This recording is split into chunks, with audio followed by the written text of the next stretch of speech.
This is the IELTS listening test. You will hear a number of different recordings and you will have to answer questions on what you hear. There will be time for you to read the instructions and questions, and you will have a chance to check your work. All the recordings will be played once only. The test is in 4 parts. At the end of the test, you will be given 10 minutes to transfer your answers to the answer sheet. Now turn to Part 1.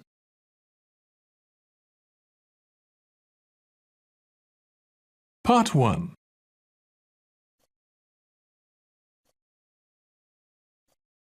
You will hear the secretary of a social club telephoning a tourist information office to get information for a group visit to the town of Tidborough.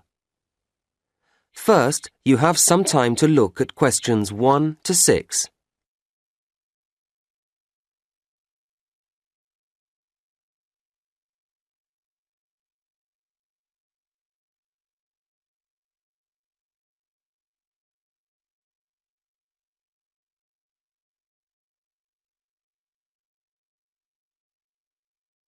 You should answer the questions as you listen, because you will not hear the recording a second time.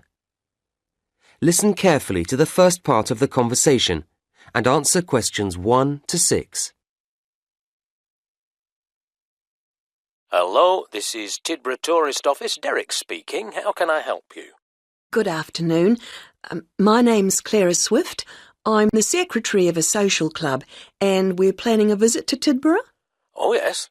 So I'd like to ask you some questions, if I may, to help with our plans. Of course. We're here to help. Now, we're thinking of staying in the youth hostel, as we'll be a group and it's quite cheap. Yes, and comfortable too. But could you tell me how far outside the centre it is? Oh, it's not too bad. It's only 1 kilometre from the station, which is very convenient, and 2 kilometres from the very centre of town. There's a frequent bus service. That doesn't sound too bad. Actually, I've tried phoning them but had no reply. You can check out everything you need to know if you go to www.cheapstay.com. That's their own site. It's quite new. And you could email them with your requirements directly from it. Well, that sounds good, thank you. We'll be staying in the 3rd week of March. Will there be any special events going on then? Yes, that includes the 22nd, doesn't it? Good. That's when the street festival is held. It's great fun. Lots going on. It's held every year. OK. And when that's finished, if you've any energy left, you and your group might enjoy a concert we're putting on. Is it classical music or rock? Well, quite a mixture, actually. The point is that it's all performed by local musicians, and between them, they'll be playing most things. It sounds a little strange, but I guess it could be interesting. It seems we've chosen a good week to come. Is there anything else on? Oh, yes, indeed. The City Museum, which was recently completely restored, often has interesting exhibitions. There are some weird and wonderful modern paintings at the moment. That's a good exhibition. Then, opening on March the 24th, when you'll be here, it changes to natural history. I'd recommend it. Oh, I've made a note of that. Now, some of our group are quite young, and they may prefer to do things that they feel are more active than walking around museums and so on. What will they be able to do? Throughout March, in fact, the sports centre is going to be closed. But the swimming pool will remain open, and there's the park for general relaxation. That sounds all right. Before you hear the rest of the conversation, you have some time to look at questions 7 to 10.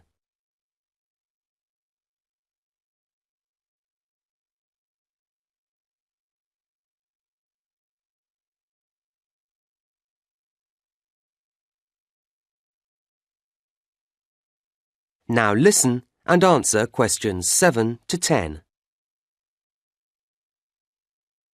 And were you planning to go on any excursions while you were here? Yes, I was going to ask you. I gather there's a very picturesque train journey out along the coast? The Beach Express. Yes, it's lovely. It's an old-fashioned train. Not an express at all, in fact, but it chugs along, giving you marvellous views. Does it go often? No, it's just a tourist special, really. But it sets off in the morning at 9:30, and it's very popular, so I'd get there no later than 9:15 if I were you. The station opens at 9, so you can get a coffee or something while you wait. It sounds lovely. And for tickets? Well, as I say, it may be crowded at the station, so it's probably more convenient to get them beforehand from us at the tourist office. The youth hostel may sell them too. You'd have to check that. OK, I will, thanks. How much are tickets? £5, although students get 20% off, and if there are more than 10 of you travelling together, you get 15% off, so it's very reasonable. Yes, that's not too bad. And is it a long ride? Not really. I think it's about 3 hours actually in the train. You'll be back for lunch about 4 hours later. It stops twice for half an hour so you can stretch your legs, have a little stroll on one of the beaches. I see. Well, you've been very helpful. Thank you. Not at all. I hope you enjoy your visit. Contact us any time.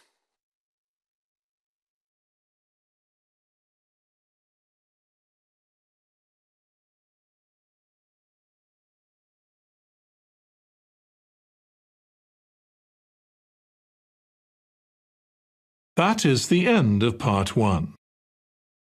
You now have 1 minute to check your answers to part 1.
Part 2.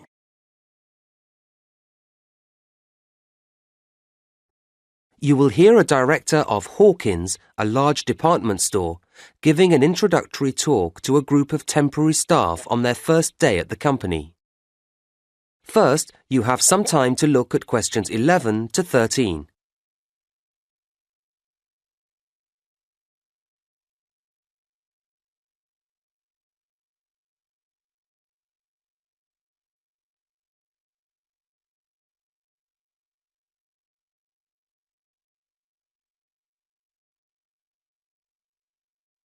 Now listen to the first part of the talk and answer questions 11 to 13.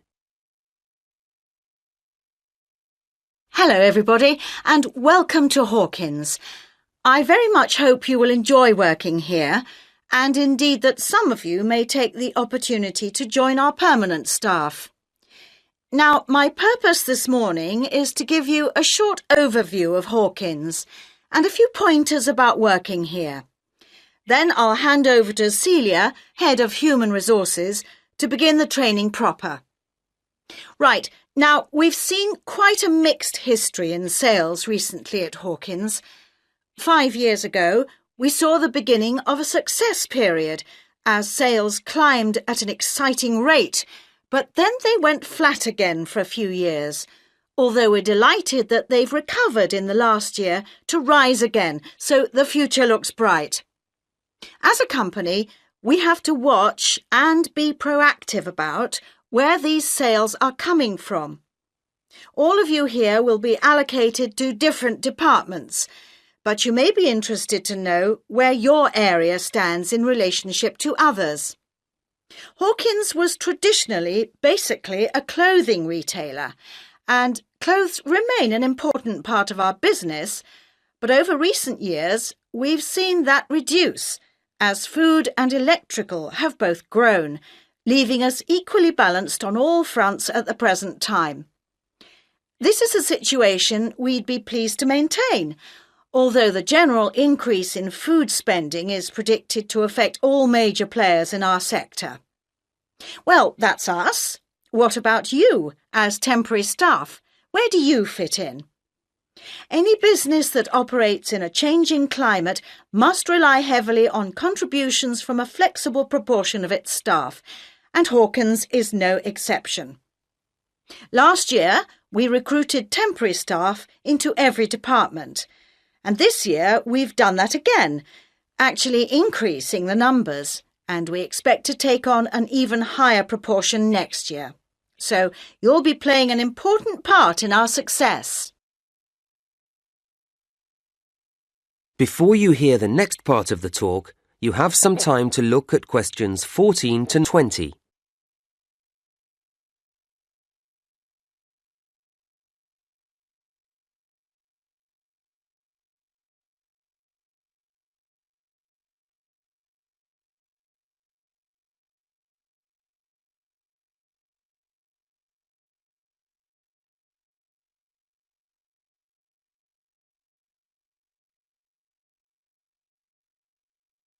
Now listen and answer questions 14 to 20. We regard the Hawkins approach to the retail business as something special. Our mission statement, the guiding idea behind everything we do, is based on quality and is phrased creating value for customers. And this belief applies to every customer and every purchase, however large or small. Happy customers means good business for us, and your main aim must always be to keep customers happy. If any kind of problem or complaint arises, don't try to resolve it yourselves or simply leave it to a colleague, but get the assistance of your line manager. It's his or her responsibility to sort it out. A properly resolved problem will mean we get a loyal customer for life, and that's why we need to make sure that everyone who shops here feels they have had a positive experience, not just a routine transaction. We like to remind customers that everything we sell in Hawkins is high quality. It's the basis of our advertisements. But keep customers informed. Let them know about special offer products. To keep yourself up to date about these and all the other aspects of the company, please look carefully through the newsletter that we publish each month. And something else you'll need to do regularly is to talk with your section supervisor, and you do this in your progress meetings, which will be every Thursday. OK?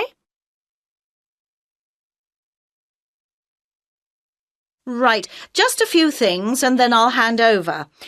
I think you were all asked for details of your certificates when you filled in your initial application form. Can you make sure that you provide the Human Resources Office with copies of them by the end of the week? There's a pile of information videos on the table at the back there, and I'd like you to take one each. And please make sure you watch it carefully when you get home this evening. It contains lots of important facts and advice. Will you also pick up your security pass by the end of the day from the office on the 4th floor, as you'll need it to get in tomorrow? Don't forget you'll need it to obtain your staff discount when you make any purchases. OK, that really is it from me, so now, Celia, if you'd like to take a...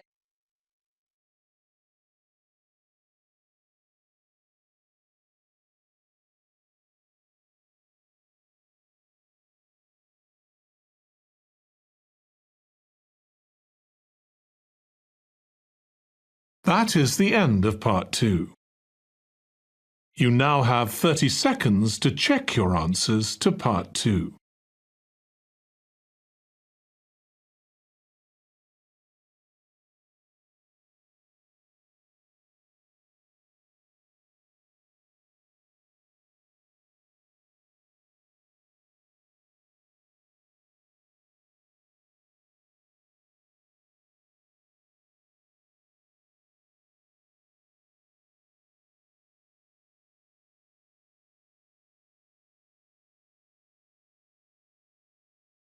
Part 3.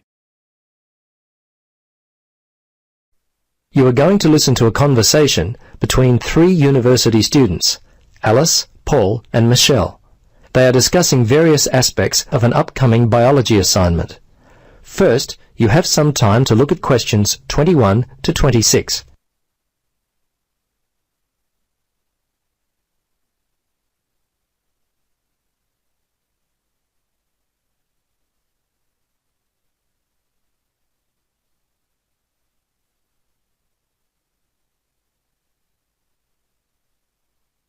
Now listen and answer questions 21 to 26.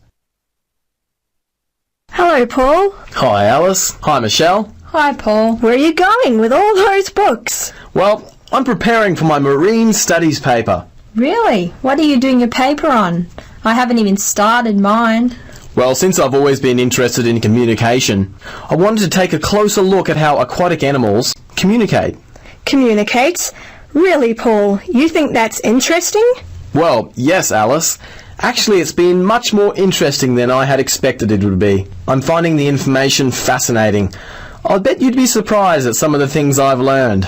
Yeah, like what?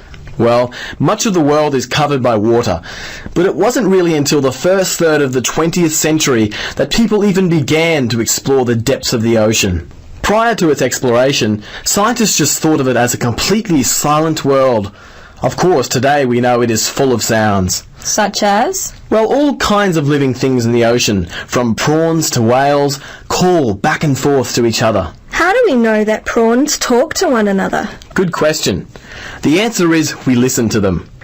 How scientists do it is through a special device called a hydrophone. Now, what a hydrophone does is convert the sound energy into electrical energy. It's a very clever device. Kind of like a water telephone?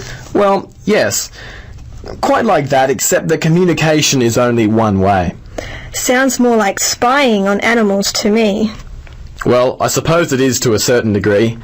Scientists can hear all kinds of sounds. Grunting, crackling, buzzing. It turns out that the ocean is quite a noisy place. Many underwater sounds have been identified, but even more still await classification. Fish in a public aquarium are quite, well, talkative. So scientists have been able to record their sounds and match them with mystery calls heard from the open sea. So who's the noisiest in the underwater world? I'll bet it's the dolphin. You're right, the dolphin is noisy.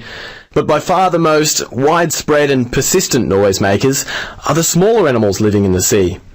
Not fish, but an animal that lives on the sea floor and grows no more than about 5 centimetres. Here, have a look at this table I've started. Ah, I see. The snapping shrimp is the noisiest sea creature. This is interesting. It makes its sharp snapping sound with its enlarged claw, which also functions like a water pistol. Yes, I was reading millions of these animals just offshore have been known to frighten people walking along the beach in Japan. And this is interesting. It says here that seahorses in an aquarium made such a loud noise that people could hear them from across the room. These little creatures are amazing. Before you listen to the rest of the conversation, you have some time to look at questions 27 to 30.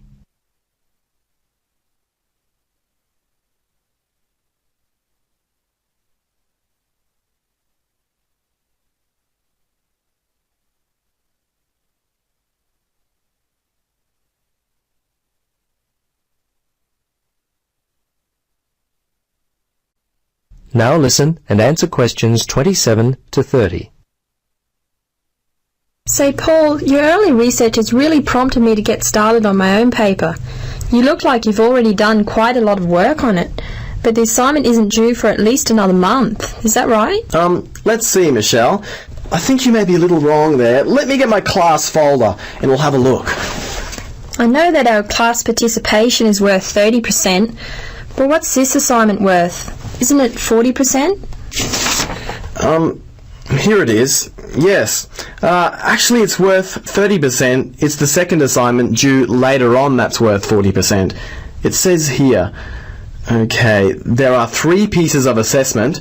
There's the 2 assignments and the in-class feedback on student oral presentations, which forms part of assignment 2. Now it says that the first written assignment is composed of 3 parts. Yes, I recall the professor talking about those, especially the word length for part 1. The research essay, it's 1200, isn't it? It's due in week 6? Yes, that's correct for part 1, but only 800 for part 2, the field study, which is due in week 7. Oh, that's bad news. I thought I had much more time than that. I don't know how I could have been so wrong. I guess I need to purchase a diary or I'm going to get left behind. Yes, I write all my due dates on a monthly calendar which hangs on the wall next to my desk. I found that this has helped me to stay organised. I usually divide the project into weeks. Each week, I set aside some time for all of my assignments. For example, Part 3, the report on findings, isn't due till week 9, but I've already started working on it. Wow, I'm impressed. I guess you lead a pretty worry-free life. Not at all. It just means I get a little more sleep than most students around the due date of the assignment. Well, Paul, you certainly have inspired me. Yeah, me too. I'll be purchasing a desk calendar as soon as I get a chance. Well, I'm off. Alice, Michelle, it was great talking to both of you. All the best with your assignments. Thanks. Bye. Bye.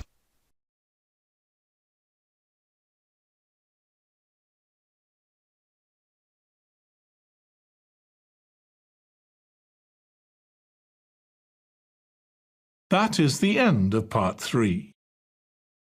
You now have 30 seconds to check your answers to part 3.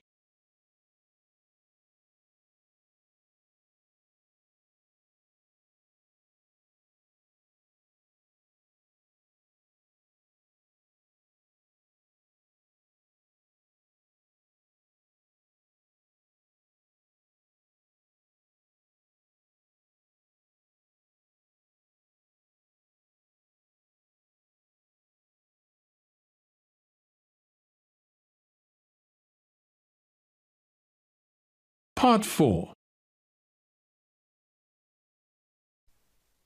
You are going to listen to a talk from a horse expert, Dr. Alan Sampson. First, you have some time to look at questions 31 to 40.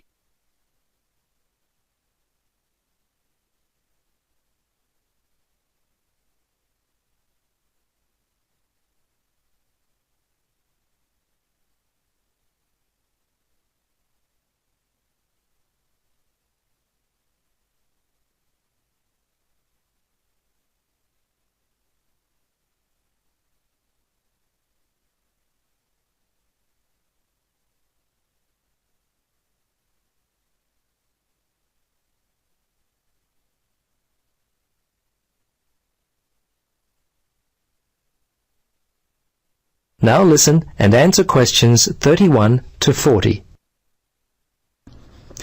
Hello everyone. It's my pleasure to talk to you today, and I hope that my experience will help you as you choose your course of study here at the university. There are a number of key areas that I want to highlight in my talk with you today. Firstly, I hope to show that there are real career opportunities in the equine or horse industry. Also, I want to point out the qualifications you'll need in order to find employment within the industry. A lot of people look at horse training and other equine activity as being a task that can be done by anyone. I hope to show you today that this is far from true by pointing out some of the typical tasks that those employed within the horse industry are expected to carry out on a regular basis. I think you'll see that our work is far from a simple activity and requires discipline and dedication. Our riding school for young riders and an in-depth look at the principles of dressage, the French word meaning training, I won't have time for today, but we'll discuss in later sessions. And although beyond the scope of my talk today, breeding is also an incredibly interesting area of study which I look forward to sharing with you at a later date. Perhaps I should begin my talk by giving you a broad brush overview of the equine industry and where it's headed. Today, the industry is a multi-million-pound concern. Many areas of the horse or thoroughbred industry, as it is often called, are expected to continue to expand as part of the national growth trend in leisure industries. The large investment of the Middle Eastern countries in the 1980s and the more recent investments from the Japanese has had a large influence in the development of the current strong market for both racing and breeding stock here in England.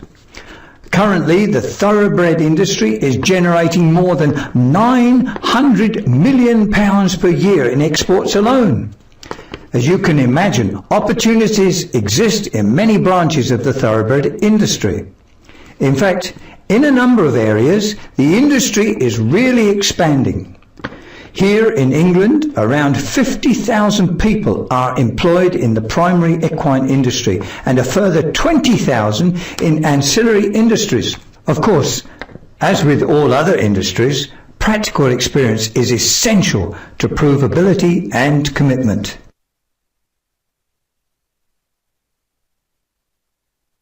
Although I said the employment outlook for those working in the equine industry is favourable, employers are increasingly looking for more experience and higher qualifications.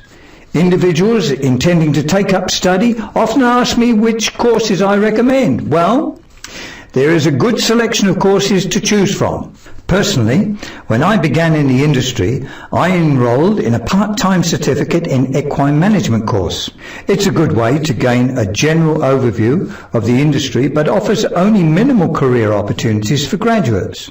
The Bachelor of Equine Science and Thoroughbred Management courses offer a more in-depth look at specific learning areas. Horse riding theory, grooming and saddling are covered, as well as the more scientific areas such as the history and characteristics of breeds, my current area of research, as well as such topics as anatomy and safety in horse handling.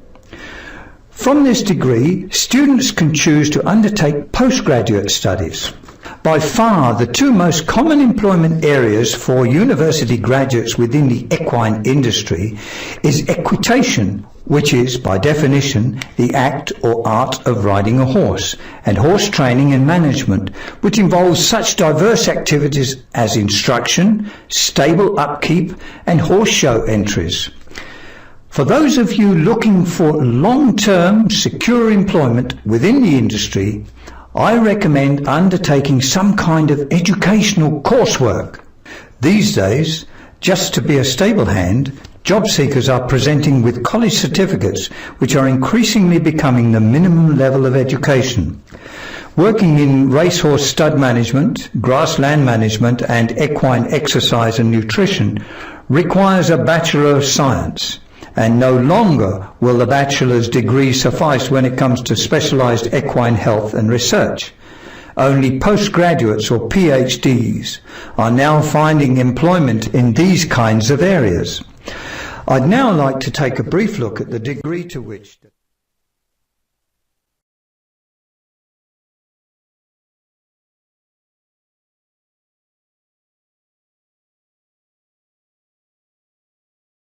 That is the end of Part 4. You now have 1 minute to check your answers to Part 4. That is the end of the listening test. In the IELTS test, you would now have 10 minutes to transfer your answers to the answer sheet.